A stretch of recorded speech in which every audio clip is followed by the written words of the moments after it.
आप सब स्वागत है ध्यान के इस सत्र में। अपने नेत्रों को बंद कर लीजिए और अपना ध्यान अपने शरीर की तरफ लेकर के आइए। तो हम जब भी चाहें, अगर हमें कभी मन में आकुलता हो, परेशानी हो, तो हम अपने नेत्रों को बंद करके उस आकुलता को कम कर सकते हैं और कभी भी सुख को महसूस कर सकते हैं।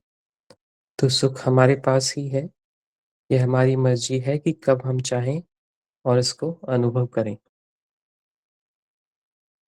लेकिन होता ऐसा है कि जब हमें कर्मों का उदय नहीं आता है और सब कुछ अपने अनुरूप लगता है, तो हम इस सुख को अनुभव करने की क्रिया को भूल जाते हैं और कर्मों को इकट्ठा करने लग जाते हैं।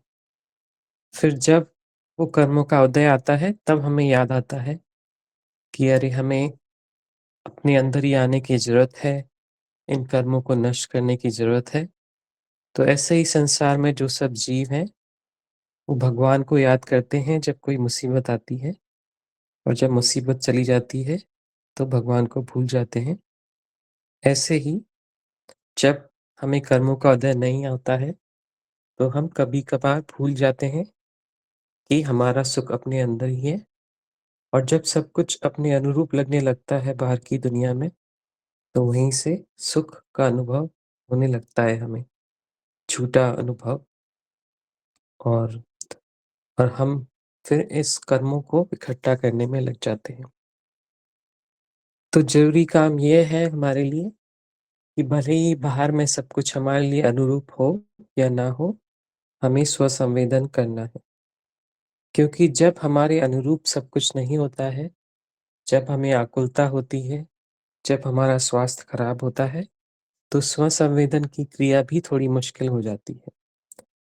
तो जैसे कि अगर आपको कोई परेशानी है जीवन में और आप सोचें कि चलो इस सब को भूल के हम स्वसंवेदन करें, क्योंकि वहीं पर असली सुख है, तो वह मुश्किल हो जाता है क्योंकि आपका मन बाहर की तरफ भटकता रहता है। अगर आपका स्वास्थ्य खराब है, शारीरिक स्वास्थ्य खराब है, तब भी स्वसंवेदन इतना आसान नहीं होता, जितना कि जब आपका शरीर स्वस्थ हो। तो इसीलिए ज़रूरी है कि जब हमें पाप का उदय नहीं आ रहा है, जब सब कुछ अपने अनुरूप है, तो हम इस क्रिया को भूलें ना और तभी इस क्रिया को अभ्यास में लेकर के आएँ, ताकि हमारे कर्म नष्ट होते रहें और ऐसा कुछ ना हो भविष्य में, जिससे कि हमें कर्मों का उदय आए। तो हमें कर्मों को नष्ट करना है, अपना स्वसंवेदन करना है और सुख का अनुभव अपने अंदर ही करना है। तो हमें बाहर कहीं भी सुख को ढूँढने की ज़रूरत नहीं है। जब चाहें हम सुख का अनुभव कर सकते हैं। तो यह बहुत ही आसान है, कहीं भटकना नहीं है। दुनिया में सब लोग भटकते रहते हैं इधर-उधर सुख को पाने के लिए। कुछ लोग और ज़्यादातर लोग धन में सुख को ढूँढते हैं, तो धन को इकट्ठा करते रहने के लिए प्रयत्न करते रहते हैं। जबकि इतने प्रयत्न की ज़रूरत ही नहीं है, सुख तो हमारे समीप ही है। तो हम कितना भी धन इकट्ठा कर लें, वह बिल्कुल भी हमें सुख नहीं देता है, बल्कि हमारे अंदर इतना सारा सुख भरा पड़ा है, तो यह मूर्खता ही है कि हम धन इकट्ठा करने की कोशिश करें, जो कि हमें सुख ना दे और जो सुख हमारे पास पड़ा हुआ है, उसको हम अनुभव में ना लें। तो इसी बात को ध्यान रखें हम कि जब हमारे अनुरूप है सब कुछ संसार में, स्वास्थ्य अच्छा है, कोई आकुलता नहीं है, तब ज़्यादा से ज़्यादा हम कोशिश करें अपना अनुभव अपने अंदर लाने की। जब परिस्थितियाँ हमारे अनुरूप नहीं होती हैं, तब तो जायज़ ही है कि हम सोचते हैं, "अरे! ये क्या हो गया? हमें ऐसा कुछ कार्य करना चाहिए कि ऐसा फिर ना हो।" तो उस समय पर स्वसंवेदन करना मुश्किल है। जैसे कि अ, कोई मुश्किल आए, तो उसी समय उसका उपाय ढूँढने से परेशानी होती है। पहले से ही हम ऐसा कार्य करें कि मुश्किल आए ही ना, तो हमारे लिए वह बढ़िया रहेगा। तो जैसे-जैसे हम ये इंद्रिय ज्ञान और क्रिया ज्ञान ये सब बंद करेंगे, तो हमें आकुलता कम होती है। आकुलता कम होना ही सुख का मार्ग है। आकुलता कम होना मतलब दुःखों का नष्ट होना और हमारे अंदर शांति होगी और हम सुख को महसूस करेंगे। तो जो ये अभ्यास शुरू-शुरू में करते हैं हम, तो हमें सुख इतना नहीं लगता है, लेकिन जैसे-जैसे हम ज़्यादा करते हैं, वैसे-वैसे उतना अच्छा लगने लगता है। तो हर क्रिया अभ्यास से ही बेहतर होती है, वैसा ही स्व-संवेदन भी अभ्यास से ही हमें ज़्यादा से ज़्यादा सुख देगा। जितना हम अभ्यास करेंगे, उतना हमारा ध्यान बाहर से कम हट बाहर से हटकर अपनी तरफ ज़्यादा अच्छे से आएगा। तो इस क्रिया को हम जारी रखें हर स्थिति में और अभ्यास को जारी रखें। तो अपना ध्यान आप अपने शरीर की तरफ लाएँ, सिर के भाग पर।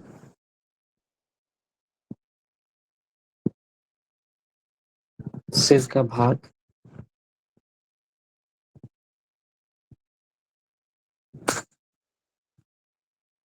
ललाट,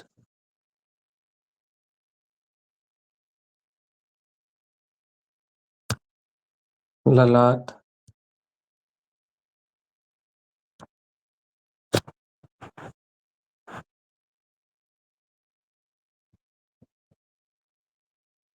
भूमध्य,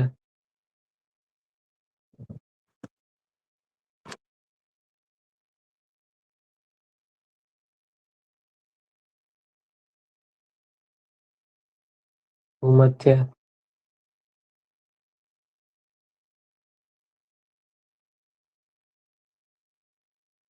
दोनों नेत्र,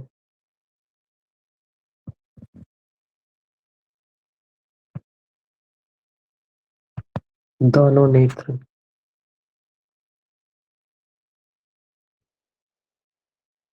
दायाँ नेत्र,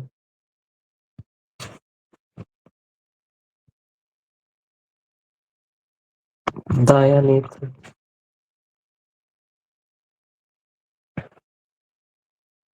बायाँ नेत्र,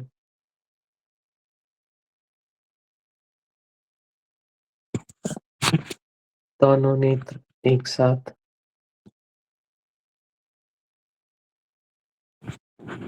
दोनों नेत्र एक साथ,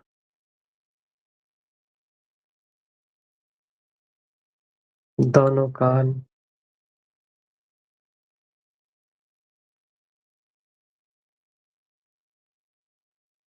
दोनों कान,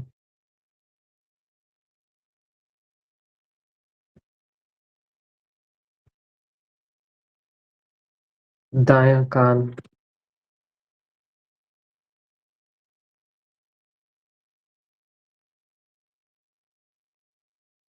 दायाँ कान,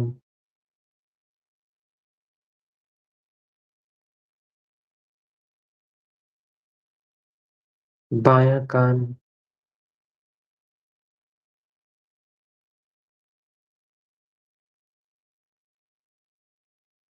बायाँ कान, दाएँ कान से बाएँ कान तक का विस्तार,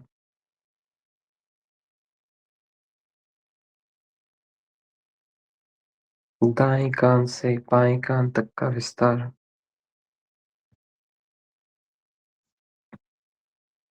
दायाँ गाल,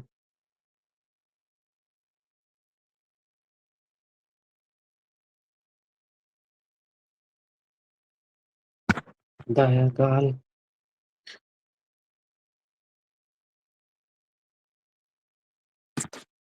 बायाँ गाल,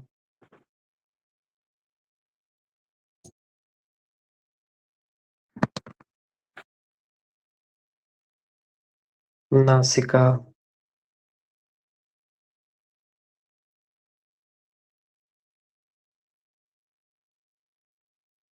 नासिका,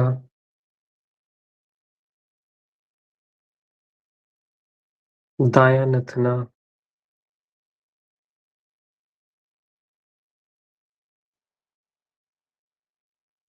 दायाँ नथुना,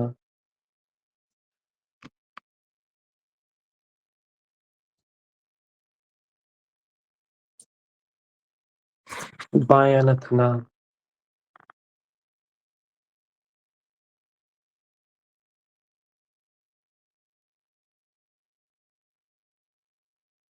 बायाँ नथुना, नासिका से लेकर सिर का पिछला भाग,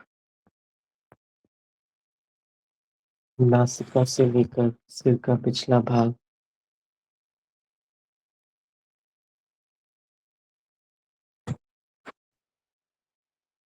होंठ,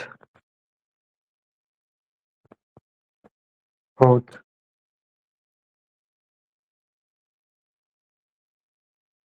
ऊपरी होंठ,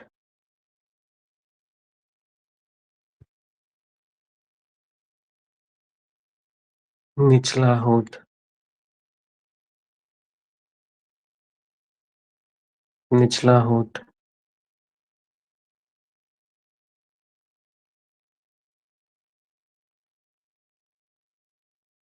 जीभ,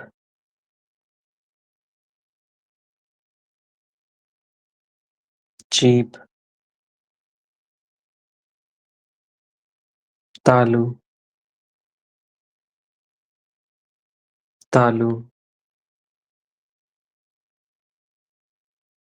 ऊपरी दंत पंक्ति, ऊपरी दंत पंक्ति, निचली दंत पंक्ति, निचली दंत पंक्ति,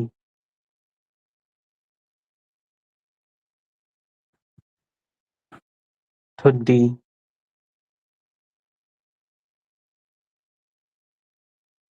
ठुड्डी,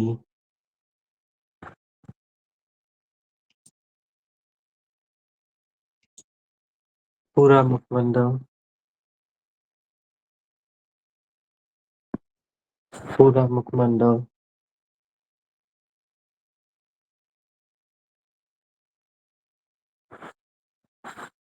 गर्दन,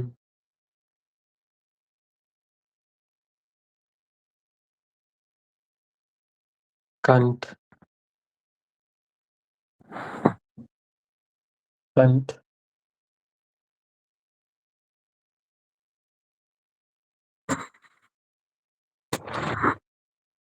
पूरा धड़,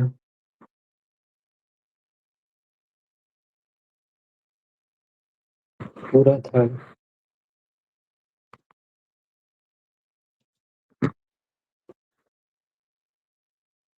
दायां कंधा,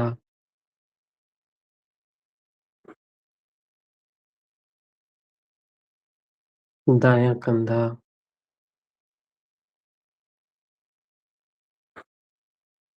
बायां कंधा,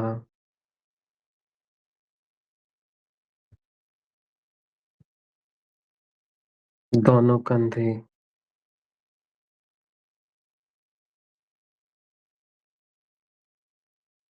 दाईं भुजा,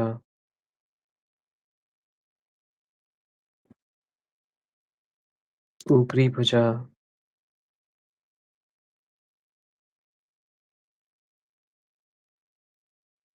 निचली भुजा,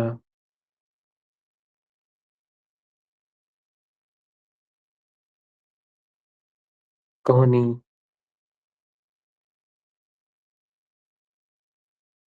कोहनी,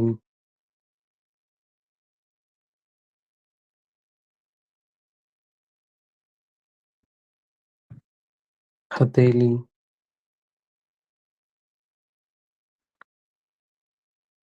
हथेली,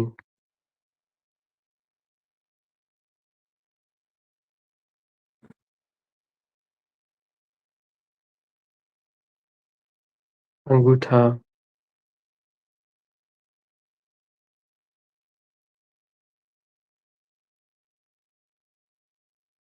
तर्जनी,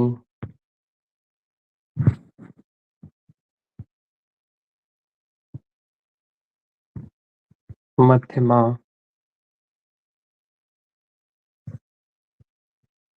अनामिका,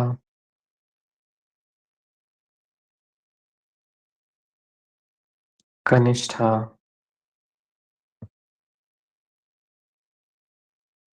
5 उँगलियां एक साथ,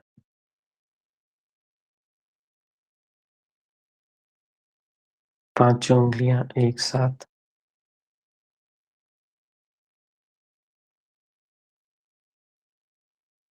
हथेली का पिछला भाग,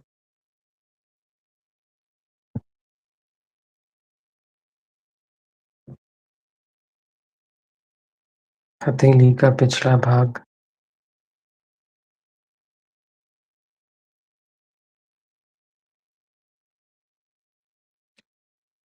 दाईं भुजा, दायां कंधा, बायां कंधा,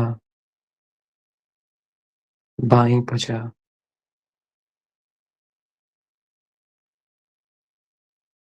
बाईं भुजा का ऊपरी भाग, ऊपरी भुजा,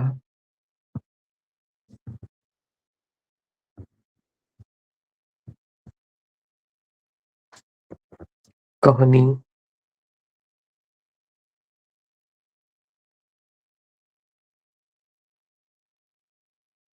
निचली भुजा,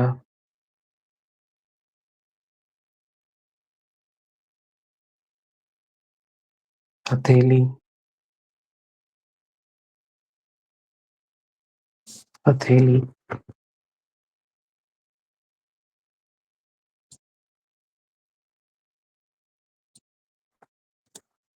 अंगूठा,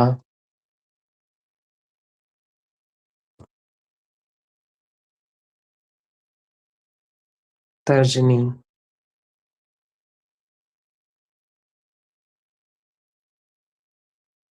मध्यमा,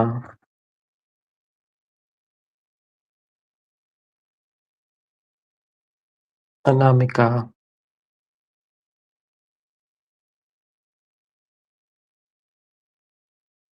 कनिष्ठा,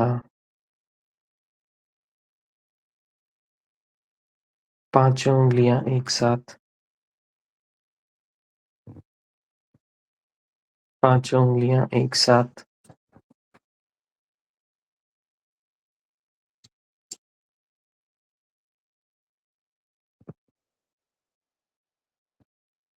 हथेली का पिछला भाग, हथेली का पिछला भाग,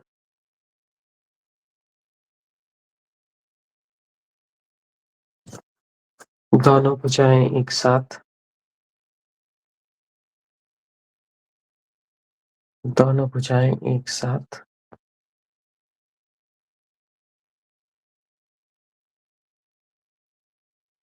सीना,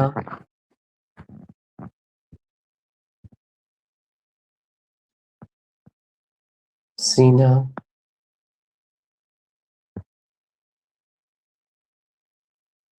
दायां सीना,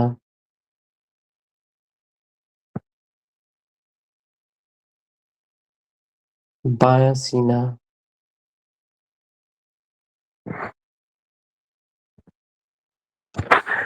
सीने के मध्य का भाग, सीने के मध्य का भाग, सीने से लेकर पीठ तक का विस्तार,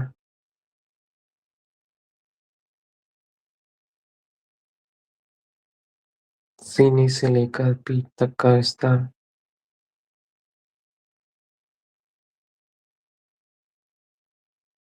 नाभि,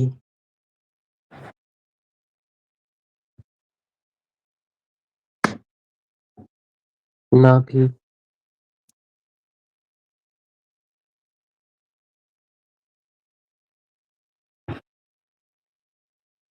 पेट, पेट,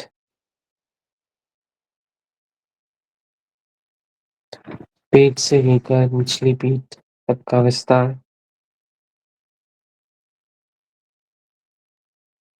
पेट से लेकर निचली पीठ तक का विस्तार,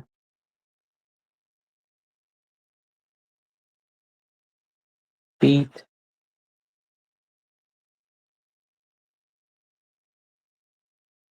ऊपरी पीठ,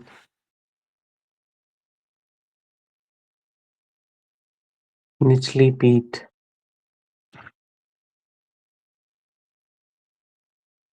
कमर,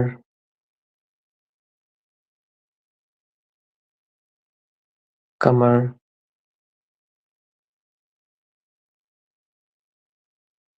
दायाँ पैर, दायाँ पैर, बायाँ पैर, बायाँ पैर,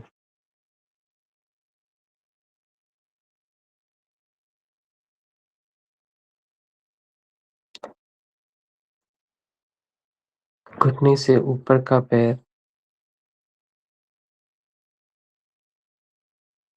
दाएँ पैर, घुटने से ऊपर का पैर, दायाँ घुटना, दायाँ घुटना,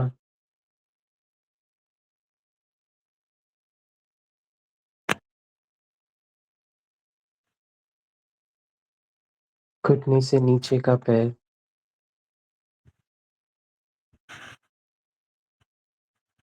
घुटने से नीचे का पैर,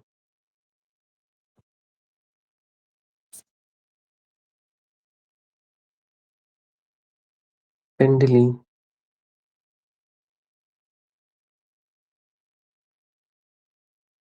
टखना,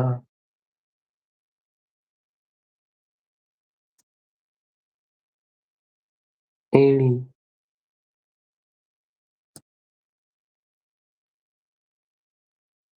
एड़ी,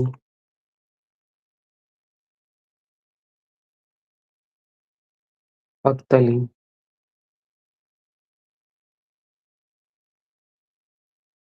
पगतली, अंगूठा,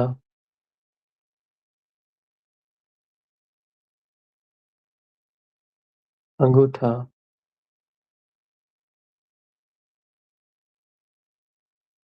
पहली उँगली,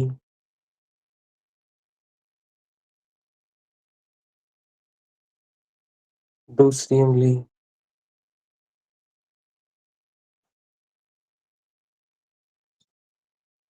तीसरी उँगली,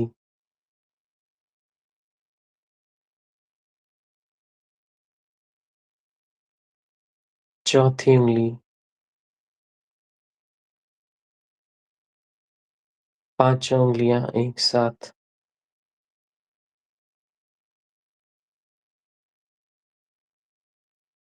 पाँचों उँगलियाँ एक साथ,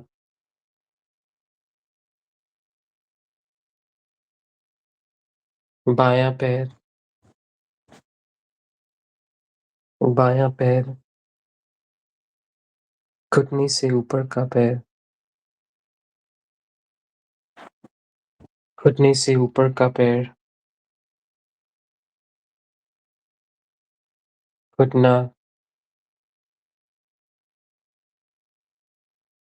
घुटना,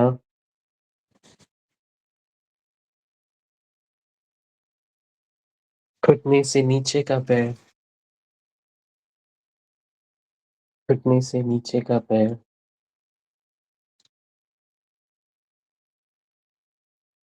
पिंडली,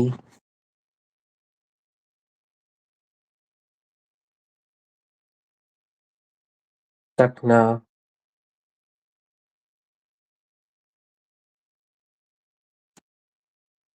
एड़ी,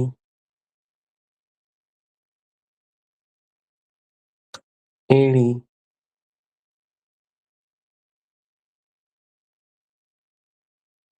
पगतली,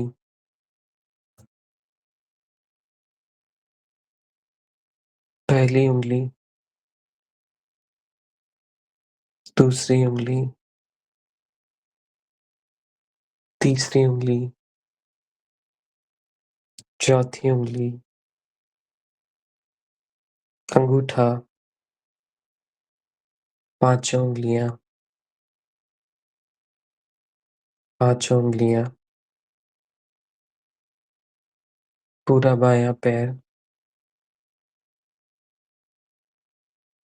पूरा बायाँ पैर,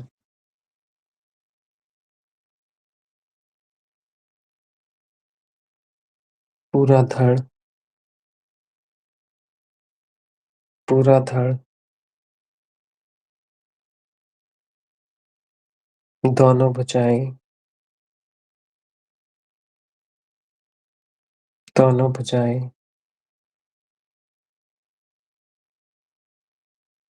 दोनों हथेलियाँ, दोनों हथेलियाँ, सीना, सीना, नाभि,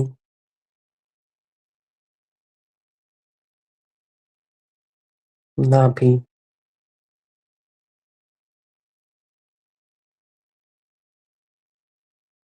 गर्दन, गर्दन, कंठ,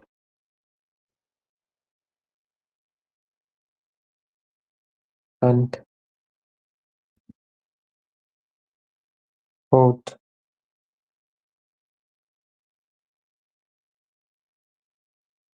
होंठ, नासिका, नासिका,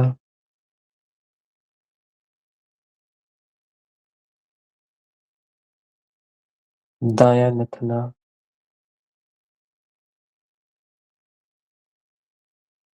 दायाँ नथुना,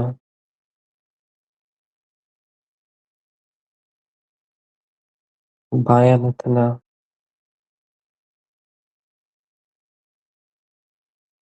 बायाँ नथुना,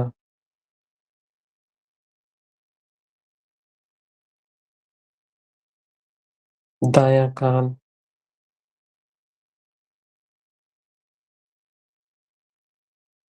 बायाँ कान,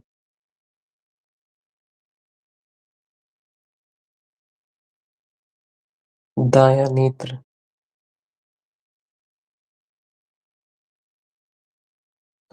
बायाँ नेत्र,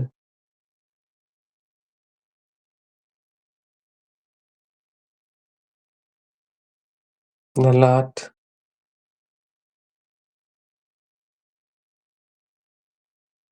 भूमध्य,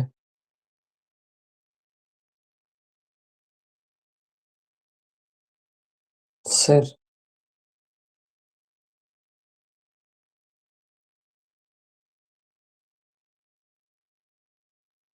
सिर का पिछला भाग, सिर का पिछला भाग,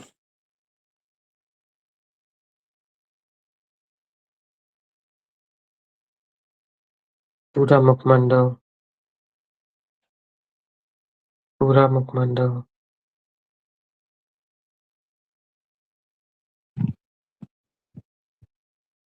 ध्यान का ये सत्र यहीं समाप्त होता है। इसमें शामिल